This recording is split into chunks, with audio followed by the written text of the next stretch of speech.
So, back to our launch. We pull up our glider, we get it level. It's level. We turn and go full throttle, run, run, run, run, run, hands all the way up, running as fast as we can go. Hey!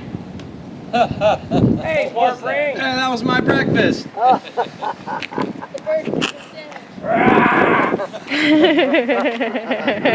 are your friends. Son of a gun.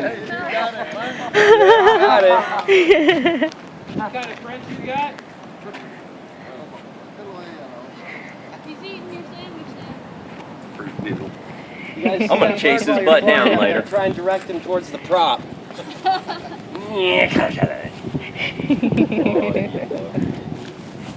Alrighty. Stupid bird. That's one of the reasons for the flat top.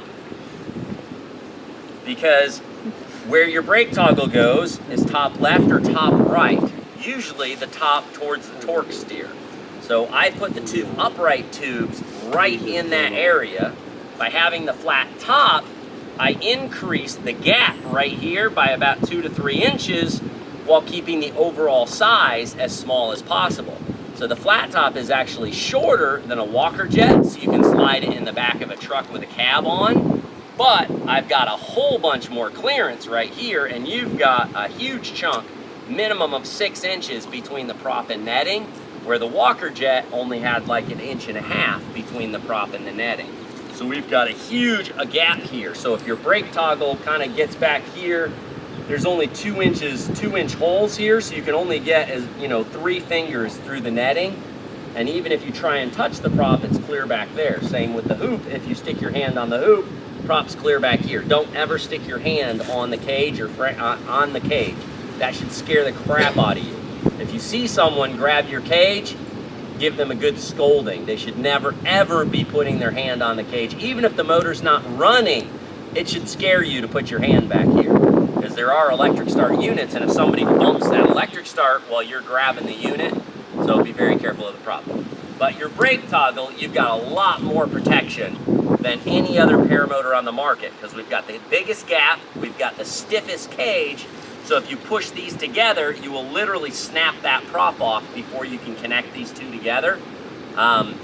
There's a lot more protection there. So I made sure all of your safety equipment is right in one spot, and that every flat top is the same, so if you happen to borrow a buddy's flat top, his setup is identical to yours. This reserve container I designed, so it's designed to mount exactly in that place. By being on the left, it counteracts a torque steer, and everybody that buys a flat top basically ends up with all the best safety equipment. Huge, huge, huge big difference here. If you go down in high winds pick up to 30 miles an hour when you're in the air, you're getting drug. Not only do you have a quick release harness, which I added, but you have a hook knife. If you get tangled up in the lines, bam, bam, bam, you hook knife. That'll go through the whole riser like butter. People who aren't trained properly don't know anything about weight shift. They take off, they're on units that have no weight shift, and they have torque steers that they can't prevent. They take off, their brakes locked in, boom, they do a huge turn, pound into the ground, crash into a building, tag in the toe, dead. What are a couple of examples of machines out there that lack these safety features that people are dying on all the time? Every single unit out there but the flat top. The flat top is the only unit that has all of these up-to-date safety features, simply because no one else on the planet has over 11,000 flights like I do.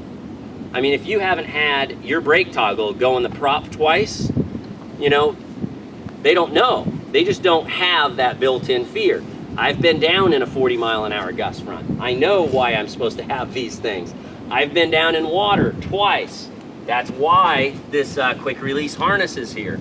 All of those, pretty much everything that can go wrong, I've had happen to me in my flights. I full stalled out of the sky and used every inch of my crumple zone. So that is a lifesaver right here. Flat top's the only one with really well-designed crumple zone. In flight, you're slightly reclined. If you stall into the ground, notice about 18 inches of aluminum is gonna crush before your butt hits the ground. So all of this here is gonna crush, clear up before your spine hits the ground, and it absorbs an enormous amount of impact. It's kind of like the difference between stomping on an aluminum can versus just stomping right on the ground. You know how it has that cushion as it crushes? You pound your heel into the concrete, it kind of hurts. You stomp on an aluminum can and it crushes.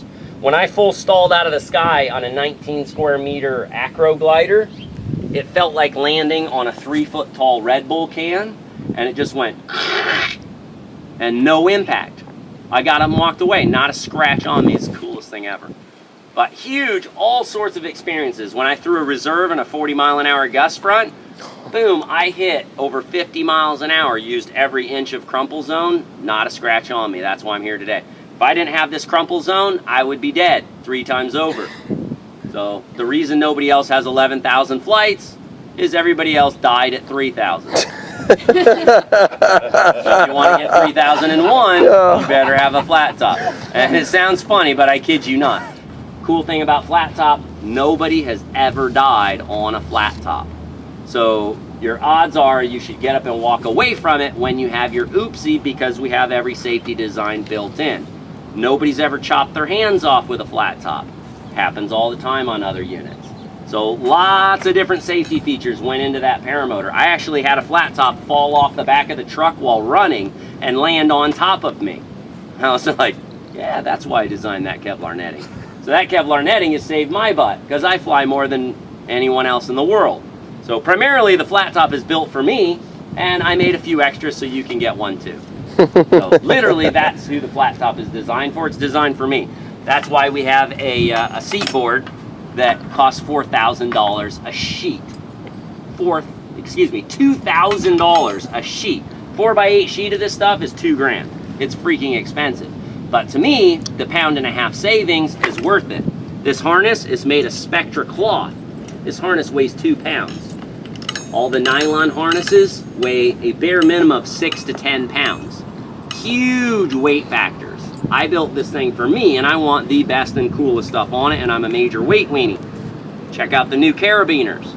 I saved several ounces, and it's a 20 kN instead of an 18. So I just found a brand new, these just came out. They're both stronger, and they're lighter. So again, the new flat tops just saved weight. And also the buckle won't be damaged by sand. So the little push button ones, you get them in the sand, you're done. They're never gonna work. You throw them out. Where these, you shouldn't have any problem in the sand. So these are the latest buckles. We just barely ordered these. So if you're getting a brand new flat top, it'll probably have these new carabiners on it. Love these. Boop. Stronger, lighter. So every time I can find anything to make it stronger, lighter, better, safer, it's on there within reason. Because obviously, just like a bicycle, you want to go as light as you can, but you don't want to sacrifice stiffness, or you start making it less efficient. So coming from a background of racing bicycles, I had a 14-pound, 8-ounce bicycle that cost $10,000. And every tiny little nut and bolt on the whole thing was designed to save weight. So that kind of same weight weenie mentality is why nothing is as strong and as light, as powerful as a flat top. There is no competitor right now. It'd be really cool if there was 20 units all competing for that, but they don't. Most people aren't trying to build the best equipment. They're trying to build the cheapest and sell it for the most so they can maximize their profit margin. This is the best unit I know how to do, and anytime we come up with any tiny little improvement, it'll be implemented immediately in the build cycle. We don't send these to China and have 1,000 made at a time, because then if we found a way to improve it, well, we'd still have to sell it for 6 years. Everybody else mass produces. We build them as we go, only build 15 at a time in batches of 15. Anytime we find something, if we can improve the fuel system, lighter this, lighter that, bam, it gets implemented into the build cycle after it's fully tested. That's another huge thing. I don't sell anything unless I've tested the crap out of it myself personally. Everything, I'm always trying something different. Different props. I've tried a zillion props. This is the lightest, best prop on the market. Huge reason that the flat top has so much power. Even though it might have the same engine someone else is using, we're getting 200 pounds of thrust. They're getting 140 pounds of thrust, all because of how it's configured. It's pretty funny. Even though they use the same engine, they just do stupid stuff, and ours is optimized. They might have a $59 Mexican wood prop, we're using, you know, the most expensive helix from Germany that you can get. Gives us more thrust, more efficiency. Lots of little details. And you guys notice how the throttle has a, you know, like a chainsaw or something, we have to press this to be able to activate it. There's a lot of units out there that have like those handlebar throttles and stuff, like the Blackhawks. You know, if you hit the ground and you're laying on top of that throttle, there's no way to prevent it from full throttle and you're right into the ground. It's just unbelievable. A bicycle brake for the throttle. So you've got this big, huge bicycle brake for a throttle. Every time you fall down, boom, you're full throttle with the motor on top of you. Very bad plan.